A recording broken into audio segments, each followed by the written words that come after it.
Music. The Osmonds sold over 100 million records and practically had their own kingdom in showbiz. But what goes up must come down. And by the early 80s, the teeny bopper craze had moved on, leaving the Osmonds to reinvent themselves. That's where our story really gets interesting. We're about to follow each Osmond sibling's journey, after the screaming fans and glittering costumes. How did they handle life beyond teen idol fame? What personal battles did they fight? And where did they find happiness? From health scares to comebacks, from family tragedies to new careers, the Osmonds have been through it all. And guess what? It's now 2025, and most of them are still here, living full lives in their 60s and 70s. We even have some breaking updates, including one of the brothers passing just recently, that left the family and fans heartbroken. We'll talk about that and so much more. To understand where the Osmonds are now, we need to rewind to the end of their superstar era. By the late 1970s, the Osmonds family's meteoric rise had begun to level off. The brothers' clean-cut pop was falling out of fashion amid disco and rock, and Donnie and Marie's TV variety show, as beloved as it was, eventually signed off in 1979. The once ubiquitous Osmonds brothers found themselves at a crossroads. They had been working non-stop since childhood. Imagine waking up one day to find your teen idol stardom isn't guaranteed anymore. That's exactly what happened. In the early 1980s, the Osmonds faced a problem: how to transition from teen idols to adult entertainers in a changing industry. They had experienced massive success, sold-out concerts, gold records, dolls, and lunchboxes with their faces on them. And now they had to figure out the next chapter. Financially, there were bumps, too. The family had invested heavily in their own studio and projects in Utah during the boom. And when the hit slowed down, money got tight. By some reports, they even flirted with bankruptcy at one point, forcing them to scale back their showbiz empire. It was a humbling reality check. On a personal level, each sibling felt the end of Osmond's mania differently. Donnie struggled with being labeled a has-been in his 20s. One day, he was on magazine covers. The next, he couldn't get radio play. Marie, after her solo hits, grappled with the pressures of Hollywood expectations on a young woman. The older brothers, Alan, Wayne, Merrill, and Jay, had devoted their youth to the group. Some of them started families and wondered if it was time to settle into a normal life, away from tour buses and screaming fans. And little Jimmy, he had to figure out life as a teenager once the novelty of being the kid star wore off. In short, the big question looming over the Osmonds was, what now? How do you follow up being part of one of the most famous families in entertainment? This was the problem phase of their journey. The transition from the peak of fame into something more sustainable and meaningful for adulthood. It wasn't easy. There were setbacks, disappointments, and for some, very serious personal challenges ahead. But, not to spoil anything, the Osmonds are nothing if not resilient. Each sibling went on an exploration to redefine themselves beyond the glossy image we all knew. Number 7. Alan Osmond. Alan Osmond was the eldest of the performing Osmond brothers, essentially the guy in charge when they were kids. On stage, Alan was often in the back playing guitar or piano, letting his younger brothers take the spotlight. But, make no mistake, he was the band's backbone, co-writing many songs with Merrill and choreographing their dance moves. Alan served in the Army National Guard during the Vietnam era, and that discipline carried into how he led his brothers in showbiz. By the 1980s, as the Osmonds' pop fame waned, Alan took on more of a behind-the-scenes role. He was producing shows, and in 1980, he even co-created the huge stadium event, Stadium of Fire in Utah, which became a famous annual 4th of July show. But Alan's biggest battle had nothing to do with show business. In 1987, at just 38 years old, Alan was diagnosed with primary progressive multiple sclerosis, AMS. It was a crushing diagnosis. MS is an incurable disease that attacks the central nervous system, and the primary progressive form tends to steadily worsen over time. Doctors told Alan he might soon be confined to a wheelchair. For a while, he did have to use a wheelchair or braces when symptoms flared. But Alan faced MS with incredible positivity and faith. In classic Osmond fashion, he even came up with a personal motto: "I may have MS, but MS does not have me." He experimented with alternative therapies, diet changes, vitamins, essential oils, and kept as active as possible, defying those gloomy prognoses. Over 35 years later, Alan is still walking, with some help when needed, and thriving with MS. He once quipped that the letters MS in his case stood for making something out of life. Alan stepped out of performing regularly by the 1990s to focus on health and family. He and his wife, Suzanne, have 8 sons. Yes, 8. So he basically raised his own football team. But he didn't abandon music completely.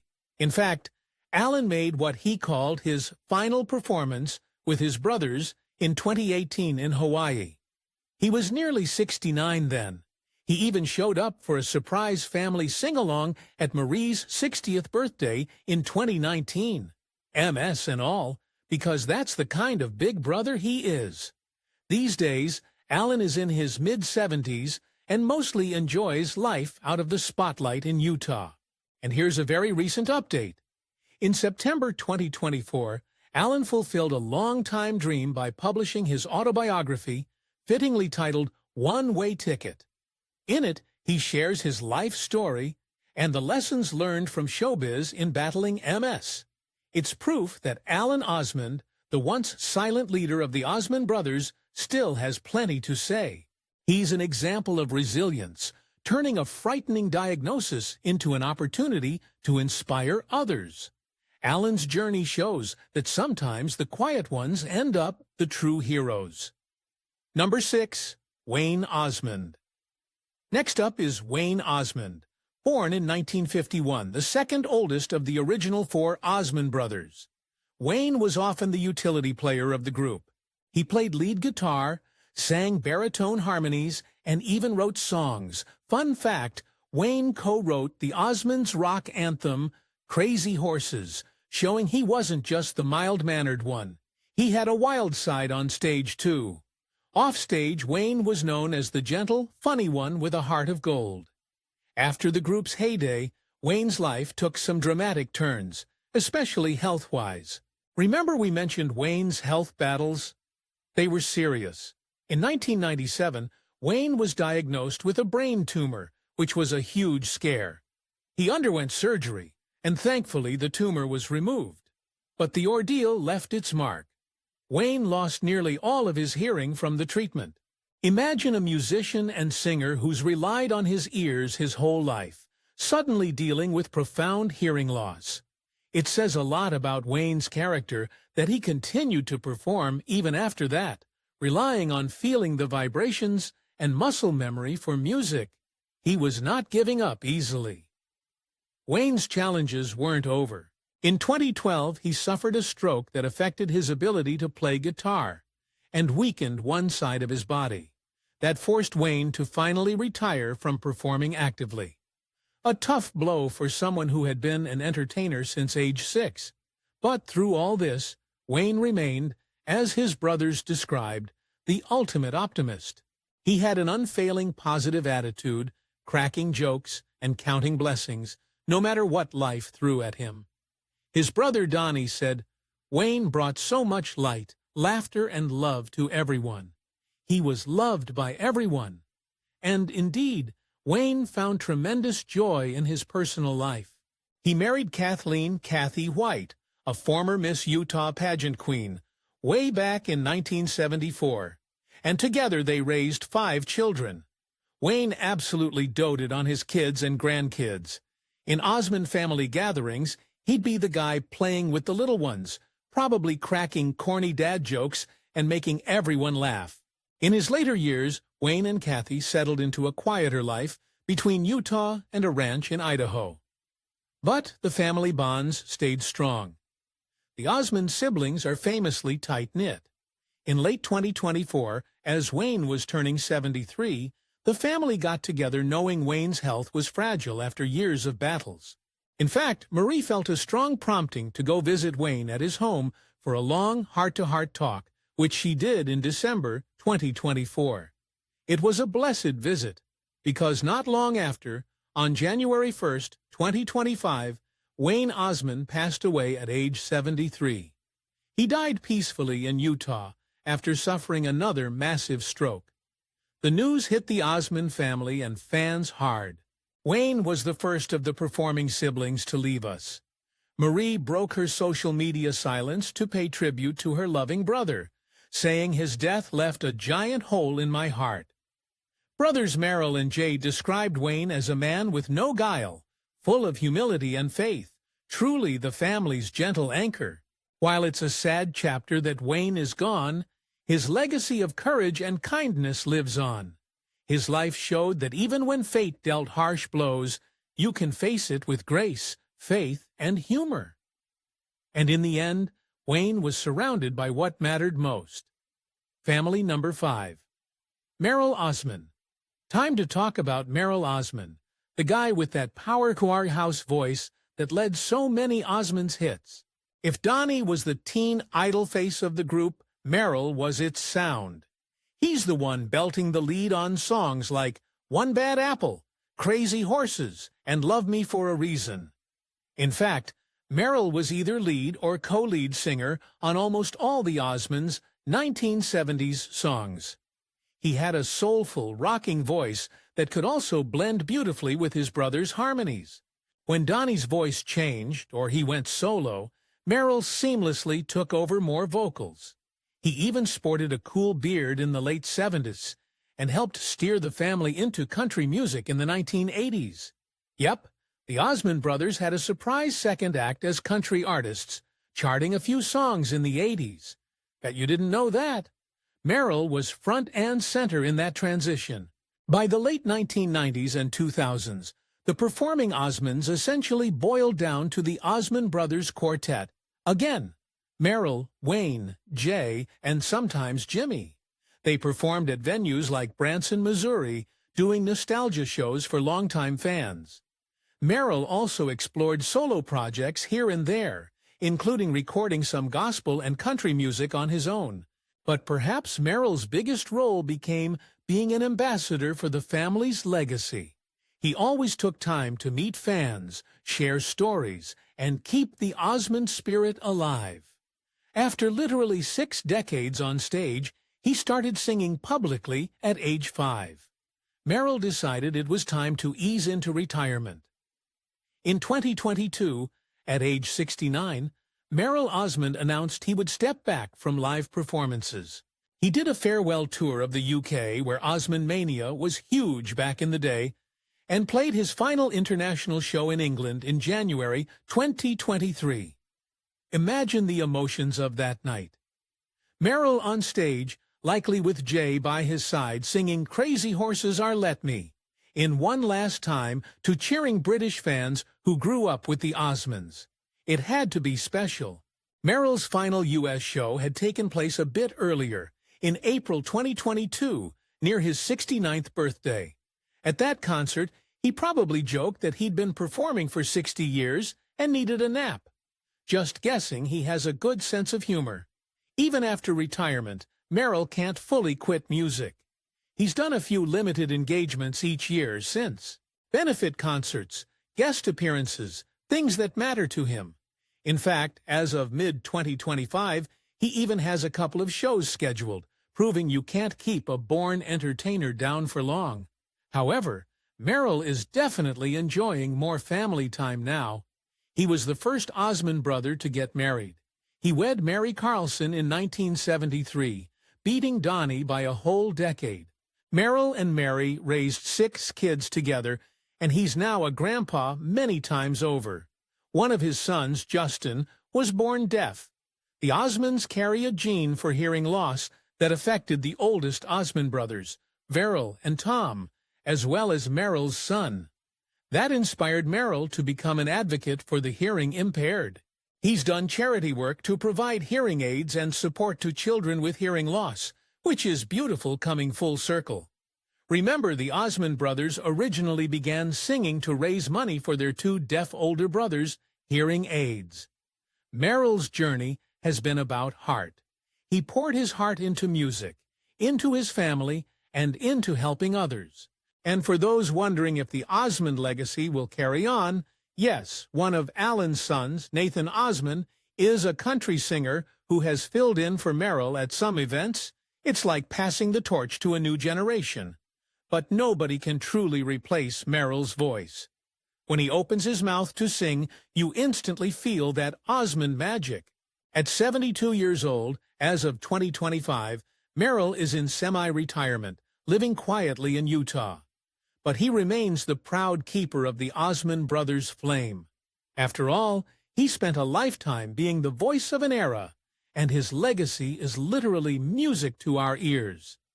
The Osmond brothers performing together on their 50th anniversary tour in 2008. Merrill with his bass guitar, and Jay kept the Osmond music alive on stage well into their later years. Number 4. Jay Osmond. Let's turn to Jay Osmond, the baby of the original Four Brothers Quartet, not to be confused with actual baby brother Jimmy. Jay was the drummer and something of the comic spark of the group, always full of energy. He started performing at age 2, folks. You've seen old Osmond's footage. Jay's the one grinning behind the drum kit, doing spins or stepping out front for the hard rock tune Crazy Horses, where he handled lead vocals with a gritty growl. He was often called the most athletic Osmond, known to incorporate kung fu moves and backflips on stage. Fun fact, Elvis Presley himself suggested the Osmond brothers wear jumpsuits and learn karate, and Jay took that to heart. When Donnie went solo in the late 70s, and Alan and Wayne eventually retired from performing, Jay and Merrill kept the Osmond brothers act going. They toured as a duo in the 2010 ES, billed as the Osmonds, sometimes adding Jimmy for special shows. Jay has always loved performing, but as he got older, another talent emerged: storytelling. Jay realized he had a treasure trove of behind-the-scenes stories from the family's extraordinary journey. So, what did he do? He wrote a musical about it. Yes, Jay Osmond wrote and produced The Osmonds, a New Musical, which premiered in the UK in 2022. It's a stage musical that tells the Osmond family story through Jay's eyes, featuring all their hits and the real-life drama behind the music. It's basically the Osmonds Jersey Boys-style bio-musical, and by all accounts, it's a blast for fans, full of nostalgia and revelations of what really went on when the spotlight turned off. Jay and his wife Karen actually moved to England for a few years to get this musical up and running. Talk about dedication. The show toured all over the UK and Ireland to sold-out crowds of both old fans and younger theatergoers who got hooked on the story. Imagine watching actors play young Alan, Wayne, Merrill, Jay, Donnie, Marie, and Jimmy, with Jay Osmond himself in the audience, reliving his life story on stage. Jay said it was surreal but healing. He wrote it from the heart, showing both the triumphs and the challenges his family faced. The musical closed its UK run in late 2022, and here's the exciting part.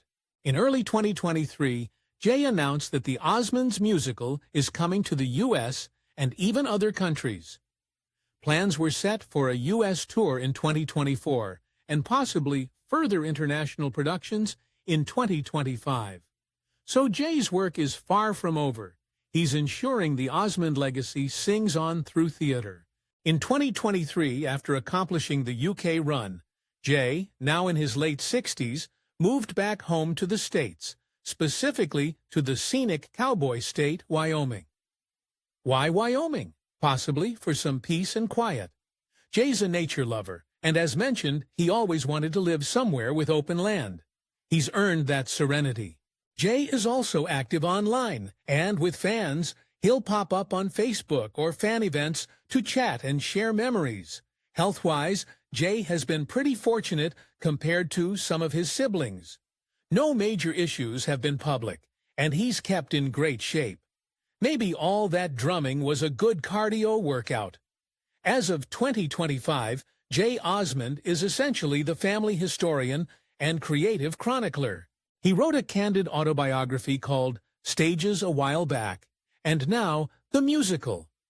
He said that seeing his life portrayed on stage, especially the moments with his late parents, was deeply emotional.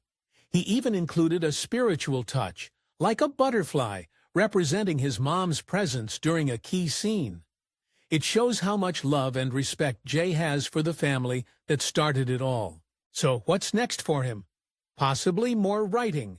Maybe producing a film or TV adaptation of the Osmonds story. Wouldn't that be cool? One thing's for sure, Jay's enthusiasm is infectious. He's a grandfather now, and I can totally picture him bouncing his grandkids on his knee, while a vintage Osmonds record plays in the background, tapping out the beat with that ever-present grin. Jay's life has been about finding the fun in everything, and now he's preserving the family's fun and faith for future generations. Not bad for the kid who once only got one drumstick for Christmas.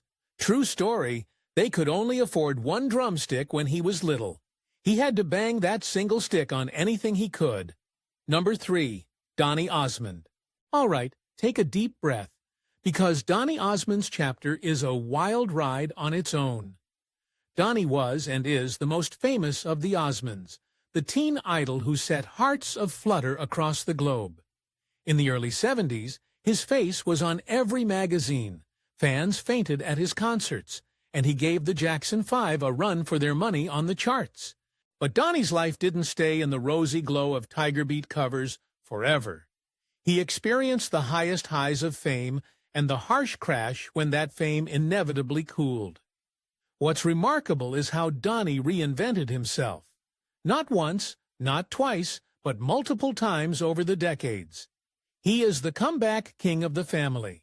When the original Osmond mania subsided, Donny found himself typecast as that squeaky clean kid from Utah. In the 80s, the music industry wasn't kind to ex-teen stars. Donny struggled to get radio play. Some stations literally wouldn't touch his new music because his name was uncool. It was a frustrating period, but here comes comeback number 1. In 1989, Donny scored a surprise top 10 hit with Soldier of Love, a catchy pop song that most listeners didn't even realize was him at first.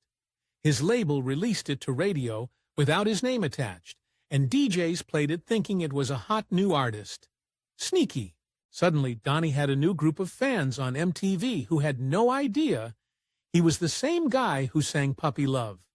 That resurrected his recording career and gave him street cred as a contemporary artist again. Fast forward to the late 90s, and Donny pulls off comeback number 2, musical theater. He landed the lead role in Andrew Lloyd Webber's Joseph and the Amazing Technicolor Dreamcoat in the early 90s and absolutely crushed it for 6 years straight, over 2,000 performances. Donny's dynamic stage presence and perhaps the famous loincloth costume brought in sellout crowds and great reviews. He became a legit stage star, which helped shed any lingering cheesy image from the past. He even briefly considered returning to Joseph in recent years. This time as the Pharaoh, talk about full circle. Then came the 2000s, and guess what? Comeback number 3. Donny and Marie reunite for an 11-year Las Vegas residency that was the hottest ticket in town.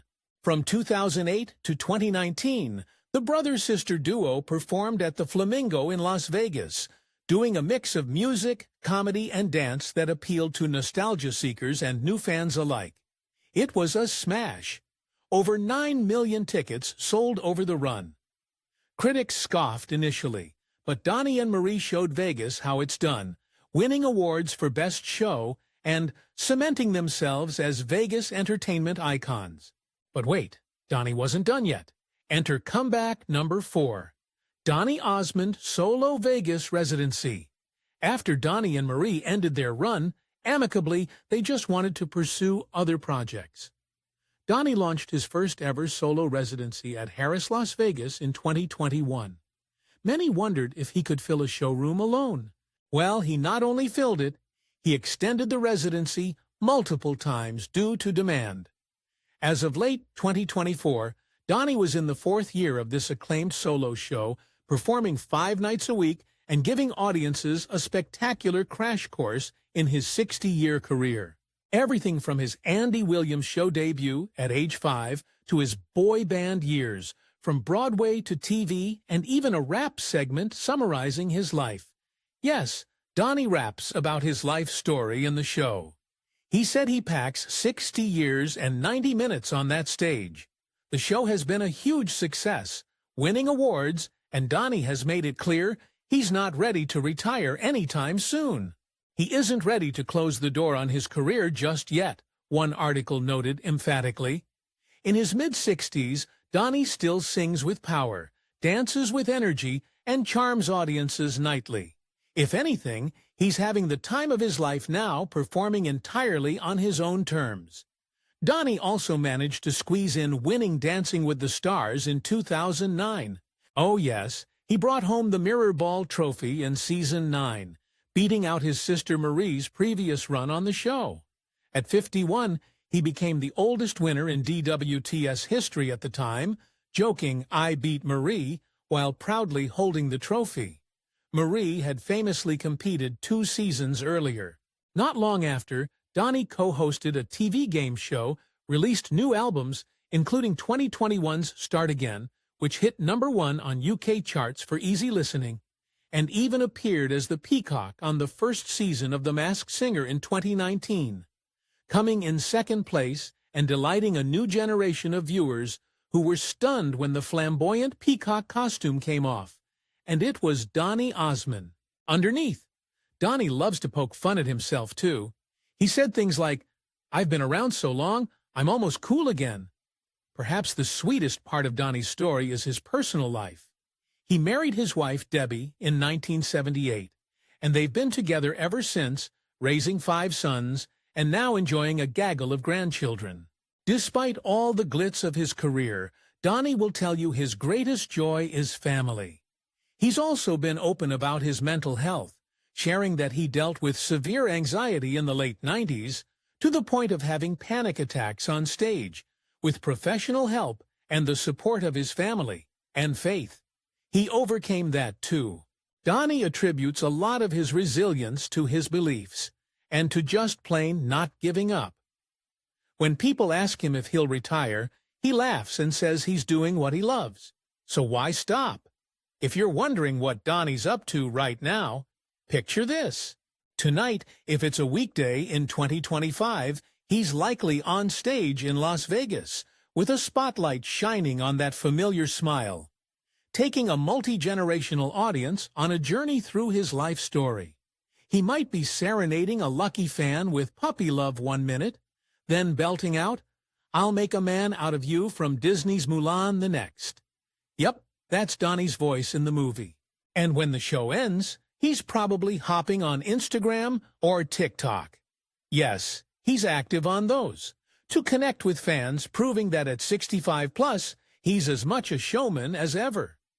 Number 2, Marie Osmond. Now let's shine the light on Marie Osmond, the only sister in the Osmond performing clan, and a star in her own right.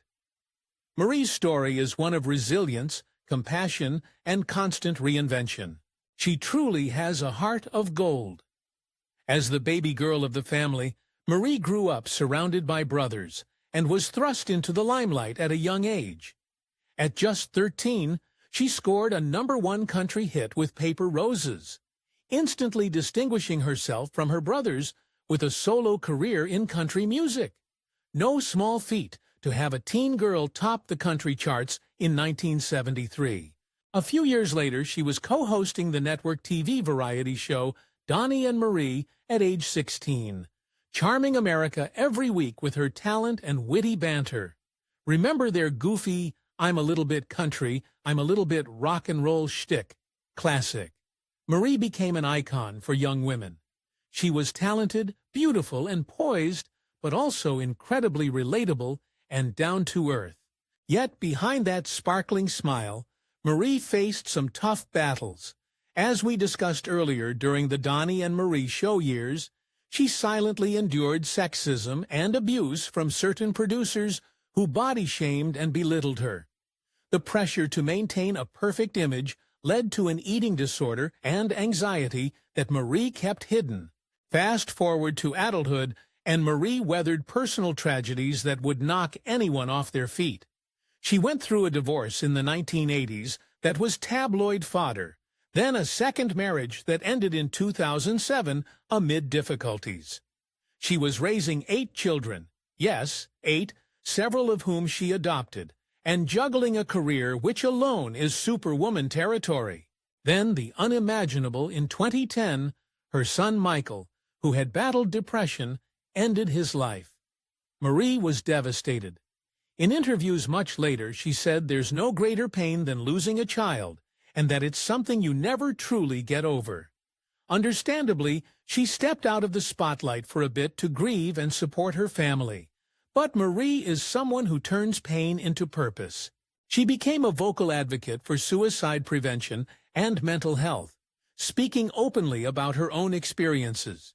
She often says, "It's okay to say, I'm not okay," encouraging others to reach out for help, just as she learned to do. Marie had previously been a trailblazer in discussing postpartum depression with her 2001 book, Behind the Smile, detailing her severe postpartum after one of her children's births. By sharing these stories, Marie helped countless others feel less alone in their struggles. It's one of her greatest legacies, beyond entertainment. Career-wise, Marie also kept reinventing. In the 80s and 90s, she recorded more country hits. Remember Meet Me in Montana? A beautiful #1 duet she did in 1985. She starred on Broadway in The King and I and The Sound of Music. She launched successful businesses. Marie has had doll lines, quilting products, a skincare line, you name it. And of course, she joined Donnie for that long Vegas residency from 2008 to 2019, where she brought the house down with songs like Paper Roses and even opera arias. The girl's got range. Marie became a fan favorite on Dancing with the Stars in 2007. She made it to the finals, and who can forget when she famously fainted on live TV after one of her routines? Ever the pro, she laughed it off and kept going. In recent years, Marie branched into daytime TV, becoming a host on The Talk for a season in 2019 to 2020. But she left that to refocus on family and other projects, a move she was very happy with. One such project was her 2021 album, Unexpected, which showcased her love of opera and Broadway tunes, hitting #1 on Billboard's classical chart. Talk about unexpected. Marie can sing Puccini as well as she croons country. She also continues to tour solo occasionally, doing symphony concerts where she sings everything from Nessun Dorma to Country Roads. Reviews often mention that Marie, now in her 60s, sounds better than ever. On the personal front, one of the most heartwarming second chances in Marie's life is love. In 2011, she remarried her first husband, Stephen Craig, after 26 years apart. It's a real-life romance novel. They had divorced in 1985, lived separate lives for decades, and found their way back to each other. Marie says Steve was always her true love. They chose a very meaningful date to tie the knot again, May 4th, 2011, because it was the birthday of both her late son, Michael, and her late mother, Olive. In Marie's words, they picked that date to symbolically have them with us in spirit when we remarried. Isn't that beautiful? As of 2025, Marie and Steve just celebrated their 12th anniversary, or 40th if you count from the first time, and she calls him the love of my life. You can tell she's in a good place emotionally, surrounded by kids and grandkids, feeling fulfilled. These days, Marie keeps plenty busy with charity work as well. She co-founded the Children's Miracle Network Hospitals in 1983 and remains passionately involved. That organization has raised billions for kids' hospitals. She's often on the road giving motivational speeches or performing at fundraisers, and she does it all with that signature humor and warmth. Meet Marie, and she'll likely crack a self-deprecating joke within 30 seconds, often about being the only girl in a family of guys. Through every trial, divorce, loss, public scrutiny, Marie's faith and optimism have been her guide. She says she chooses to find joy and focus on the good because the margins of life are filled with challenges for everyone. But it's how you frame them that matters. One thing's for sure, Marie Osmond's frame is full of light. Number 1, Jimmy Osmond last. But certainly not least, let's talk about Jimmy Osmond. Lil Jimmy, as he was often called, is the youngest of the Osmond siblings. Born in 1963, a full decade younger than Donnie and 14 years younger than Alan.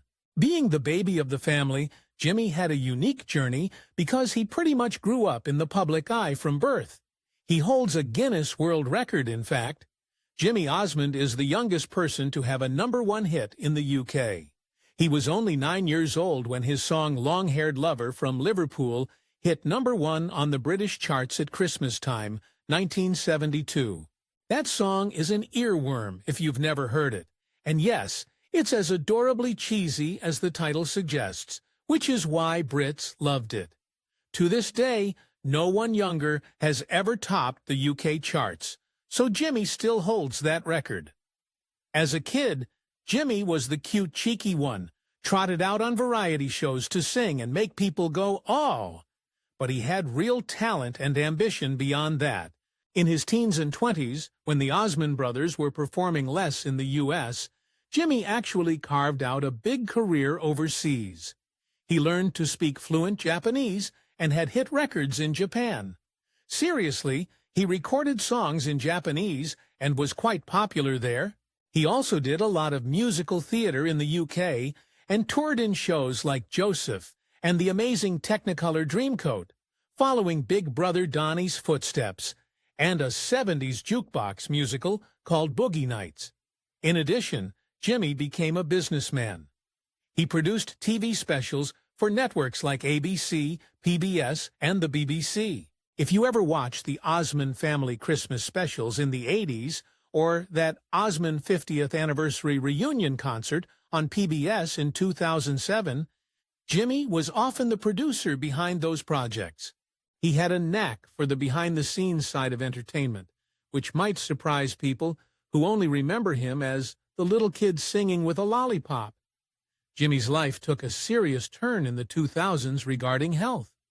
We mentioned he suffered a stroke at the end of 2018, and he was at the most scary event that effectively ended his public performing career. What many didn't know until recently is that it was actually Jimmy's second stroke. His first occurred back in 2004 when he was just 41 due to a congenital heart defect that doctors were able to correct with surgery. He recovered from that one and kept it pretty private, continuing to work and perform. But the 2018 stroke was more severe.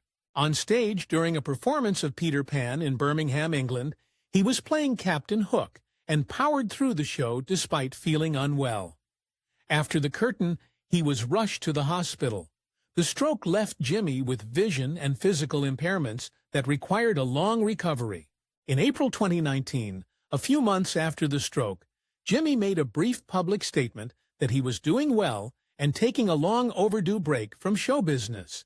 And truly, since then, Jimmy has stayed almost entirely out of the spotlight, focusing on his health, therapy, and family. He's the only Osmond sibling who isn't active on social media or doing interviews as of 2025. His brothers have occasionally given updates saying Jimmy is happy and enjoys hearing from fans, but is not looking to re-enter public life. One bright spot, Jimmy became a grandfather in recent years, which he's over the moon about. He and his wife Michelle have 4 children of their own and now grandkids to spoil.